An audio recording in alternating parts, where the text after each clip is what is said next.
Bapak, Ibu, dan saudara sekalian yang saya muliakan, pada siang hari ini saya akan memberikan sebuah pemahaman dan pendidikan politik mengenai revolusi mental.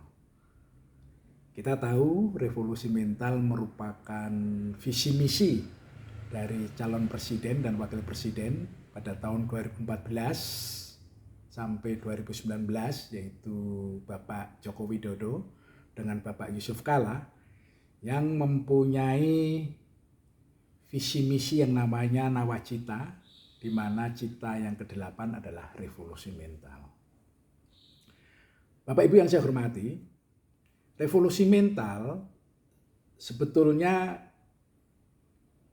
bukan sesuatu yang baru bagi bangsa Indonesia. Karena pada tanggal 17 Agustus tahun 1966, dalam hal ini Presiden pertama kali Republik Indonesia, Bapak Soekarno, dalam pidatonya mengatakan bahwa bangsa Indonesia harus melakukan dan melaksanakan program yang namanya Nation and Character Building. Pembangunan karakter bangsa dan jati diri bangsa Indonesia. Dan pada saat itu, Nation and Character Building itu merupakan TAP MPR, Bapak Ibu. Karena apa? Karena pada saat itu dirasakan sudah banyak kasus korupsi yang melanda negara kita pada saat itu.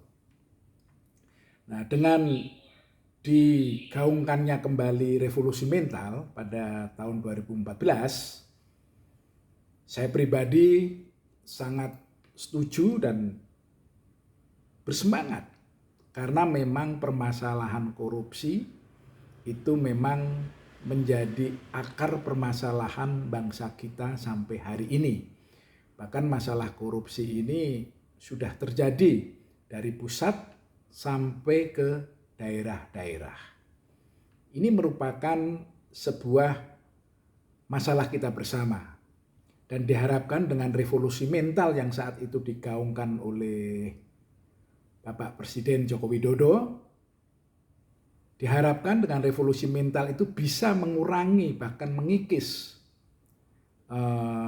kasus-kasus korupsi yang melanda bangsa dan negara kita. Tetapi apa yang terjadi setelah Bapak Presiden Joko Widodo memerintah selama 10 tahun, revolusi mental seperti hilang, ditelan angin.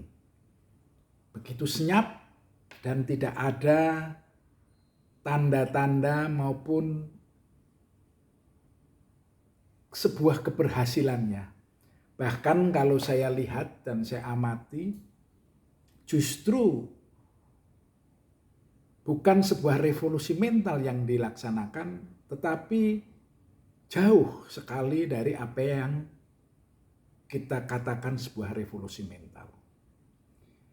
Saya dalam hal ini hanya ingin menyoroti bahwa walaupun pemerintahan Joko Widodo itu kurang begitu berhasil di dalam menggalakkan program revolusi mental, kita sebagai rakyat Indonesia yang begitu mencintai bangsa dan negara, itu jangan tergantung kepada pemerintah. Kita sebagai orang tua harus bisa mendidik anak-anak kita untuk menjadi generasi muda yang unggul dan berkarakter. Kemudian kita juga sebagai pegawai negeri maupun pegawai swasta maupun apapun pekerjaan kita, kita jangan sampai merugikan negara. Dalam hal ini jangan sampai kita itu korupsi. Jadi apa yang telah dicontohkan oleh keluarga Bapak Presiden Joko Widodo itu jangan sampai kita contoh, Bapak Ibu.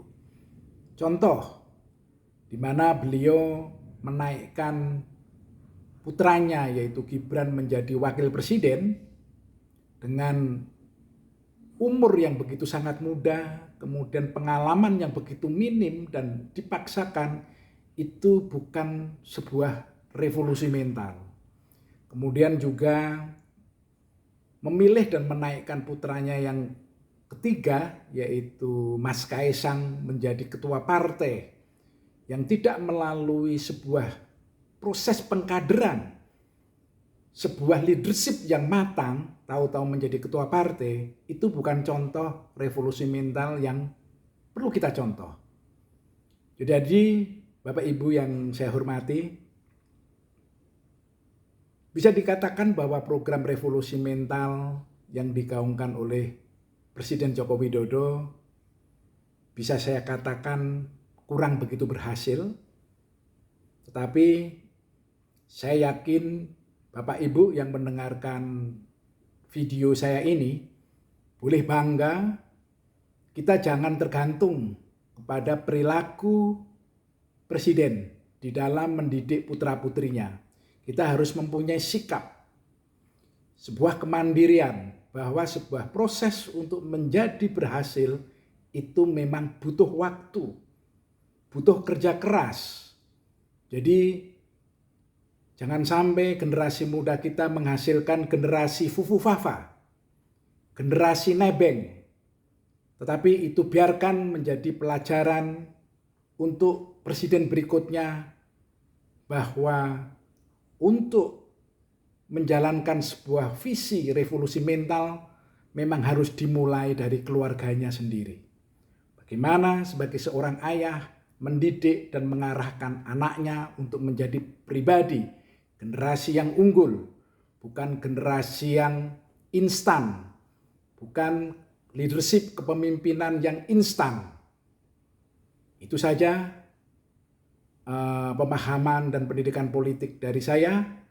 Semoga yang mendengarkan rekaman ini bisa mengambil intisari bahwa kita jangan tergantung kepada presiden, kepada pemimpin negara, bahwa untuk berhasil semuanya ada di tangan kita sendiri, ada di tangan keluarga-keluarga Bapak Ibu semuanya. Demikian, selamat siang dan merdeka.